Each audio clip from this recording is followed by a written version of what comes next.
Ada orang yang lisannya mengucapkan Al-Quran, tapi itu tidak diniatkan sebagai Quran.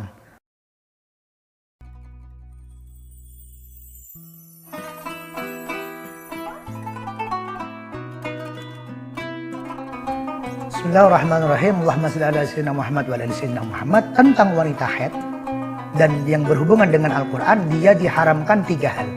Yang pertama adalah menyentuh mushaf, yang kedua membawa mushaf, yang ketiga membaca Al-Quran. Jadi orang yang haid nyentuh saja dilarang apabila langsung dengan kulit. Tapi apabila dia menggunakan alat semisal bolpen, semisal kayu, diperbolehkan. Yang kedua, dia diharamkan untuk membawa. Gus, kalau membawa kan pasti menyentuh. Kami katakan belum tentu. Ada orang yang membawa mushaf tapi nggak menyentuh mushaf. Bagaimana? Contohnya dia membawa mushaf tapi ada kainnya. Maka yang dia sentuh kan kainnya, tapi bawanya bawa mushaf. Atau mushaf ada di tasnya, sehingga dia nyentuh tas yang di dalamnya ada mushaf. Sehingga ketika dia membawa tas, sekaligus bawa mushaf. Makanya nanti ada perinciannya tersendiri. Dan yang ketiga yang diharamkan adalah membaca Al-Quran. Ini hukumnya adalah haram.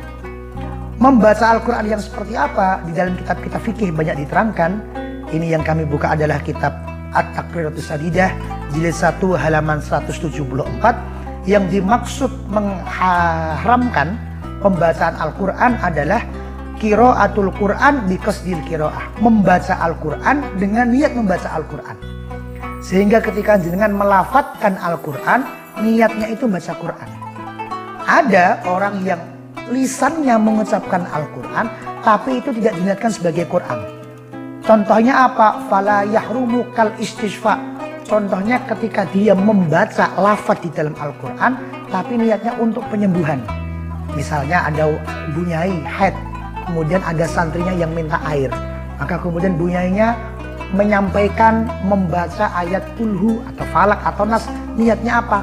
Mencari kesembuhan dengan membaca itu. Maka itu hukumnya diperbolehkan. Kenapa? Karena niatnya bukan baca Quran. Buat tahassun atau membuat hizib, membuat benteng atau melindungi diri kita dengan menggunakan fadilah lafaz-lafaz yang ada di Quran.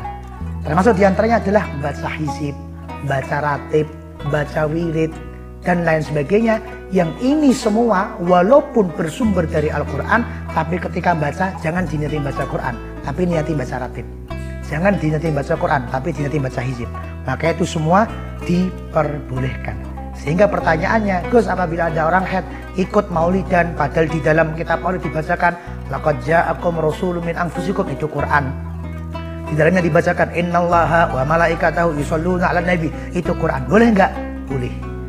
Gus, saya ikut ratib, di mana di dalam ratib ada kulhu falak nas, tapi niatnya baca ratib, boleh. Gus, saya wanita haid, tapi kemudian doanya Rabbana atina fid dunya hasanah, itu Quran, boleh, asalkan jangan diniati Al-Quran. Jadi pintar-pintar untuk menata hati, karena ada yang haram dan ada yang diperbolehkan, tergantung niat apa yang jenengan niatkan ketika membaca lafaz tersebut. Wallahu a'lam.